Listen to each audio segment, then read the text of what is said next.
आकर वहां रुके। जब भगवान लंका पर चढ़ाई की है राम जी ने, तो सभी के सभी वानरों को लेकर हनुमान जी के साथ राजा राम यहाँ आकर विराजे। और राम जी ने अपने सबसे पहले प्रमुख के रूप में हनुमान जी महाराज लंका में आए थे। उन्होंने उनको एक खास संदेश दिया कि अपनी सेना को ऐसे जगह पे रखना जहां पानी और फल की कमी ना हो, और वो क्षेत्र चुना राम जी ने और हनुमान जी ने, रामगोड़ा, जहां पर हम कल आपको दर्शन भी कराए थे कि एक तरफ भगवान राम का विशाल सैन्य दल था और दूसरी ओर आपने देखा कि हनुमान जी के पावन स्वरूप था, क्योंकि जिस समय भगवान लक्ष्मण को मूर्छा हुई और हनुमान जी महाराज संजीवनी लेकर आए और उन्होंने क्योंकि बहुत ज्यादा थक गए थे, हिमालय तक जाने के पश्चात वापिस आए थे, तो भगवान राम के आदेशानुसार वो सामने पर्वत के पास हनुमान जी का विश्राम कराया। आपको इस चैनल के माध्यम से हमने दर्शन कराए कि हनुमान जी महाराज का स्वरूप किस प्रकार वहां विश्राम स्थली में है। एक बीच में मैं आपको एक सवाल और इसी से संबंधित है, जो हनुमान जी आराम कर रहे हैं, विश्राम कर रहे हैं, हूबहू ऐसे ही लगते हैं आज भी कि वो अभी आराम की मुद्रा में वहां दिखाई देते हैं। लेकिन कई लोग सवाल इस बात को लेकर उठाते हैं कि इसका प्रामाणिकता क्या है।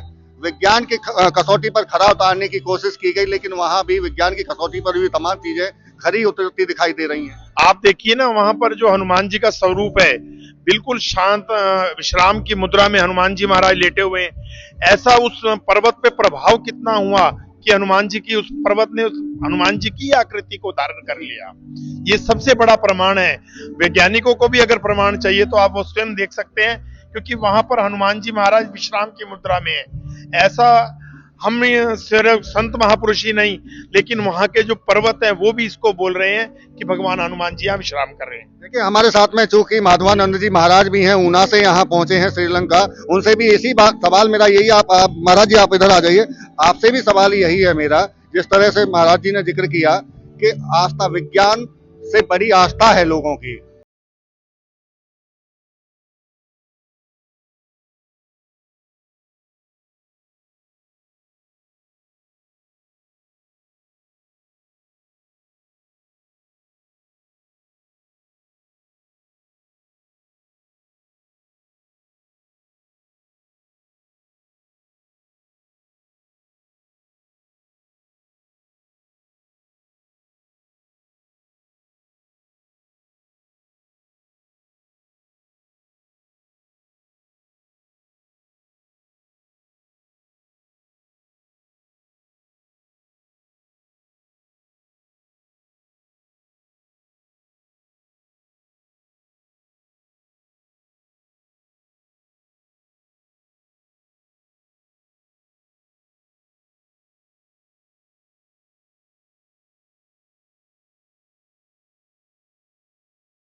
बहुत बड़ा रूप दिखाया है। तो वहां पर आज भी उनके चरण आप देख सकते हैं, अशोक वाटिका में बहुत बड़े और छोटे चरण दिखाई देते हैं।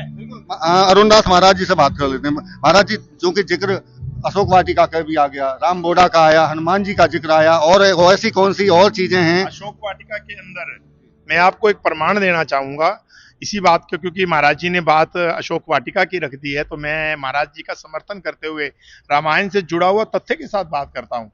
हनुमान जी महाराज ने जिस समय माँ जानकी को ये कहा कि भगवान की आज्ञा नहीं है, नहीं तो मैं आज ही आप इस भगवान राम से मिला देता, तो क्योंकि हनुमान जी महाराज, तुलसीदास जी की रामायण में लिखा है कि मसक समान रूप कपि धरई, हनुमान जी महाराज ने छोटा सा मच्छर के समान छोटा रूप धारण करके लंका में प्रवेश किया और उसी रूप में ही माँ जानकी के आगे प्रकट हुए। और जैसे ही हनुमान जी ने ये बात कही तो माँ जानकी ने कहा कि यहाँ भाई तुम तो छोटे से बानर हो और यहाँ तो विशाल काय राक्षस हैं, और भगवान का इन वानरों के साथ जो मुकाबला होगा, वानर और राक्षसों का मुकाबला होगा, तो राक्षस वानरों को खा जाएंगे। तो हनुमान जी, तुलसीदास जी बाबा ने आगे एक पंक्ति लिखी क्योंकि हनुमान जी महाराज ने विशाल स्वरूप धारण किया। कनक भूधराकार शरीरा, कनक कहते हैं स्वर्ण को और भूधराकार बोलते हैं पर्वत को। पर्वत के समान एक विशाल स्वरूप धारण किया और मां को दिखाया। तो हम माता ने भी आंखें बंद करके कहा जैसा था वैसे हो जा। और वहां पर जो अशोक वाटिका के अंदर आप सबने देखा, एक छोटे चिन्ह है और एक बड़ा चिन्ह है। जी बिल्कुल, दोनों हैं वहाँ। जिस समय हनुमान जी ने विशाल का रूप कनक भूधराकार शरीरा में विशाल स्वरूप धारण किया, तो वहां दोनों चिन्ह आज भी विद्यमान है।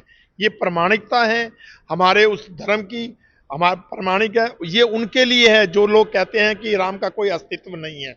ये अच्छा और सच्चा प्रमाण है वहां पर।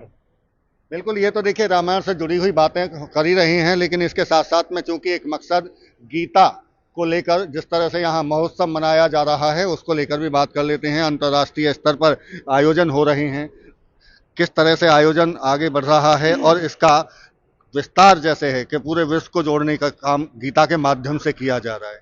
हाँ, देखो महापुरुषों का सभी का प्रयास है कि जगह जगह जगह हर कंट्री में गीता जी का दिव्य प्रचार होना चाहिए और हम सभी को गीता जी को स्वीकार करना चाहिए। गीता एक ऐसा ग्रंथ है, पावन है, कि जो मर्जी जैसे भी धर्म का हो तो सभी उसको गीता को पढ़ सकता है, उसके द्वारा अपने जीवन को बना सकता है, जिससे हमारा जीवन दिव्य और पावन और पवित्र बनता। यही भारत के संतों का भी है और अन्य कंट्रियों के महापुरुषों का भी यही संदेश है कि हम सबको गीता पढ़ना चाहिए, ऐसा पावन ग्रंथ। एक आखिरी सवाल आपसे है गीता को लेकर।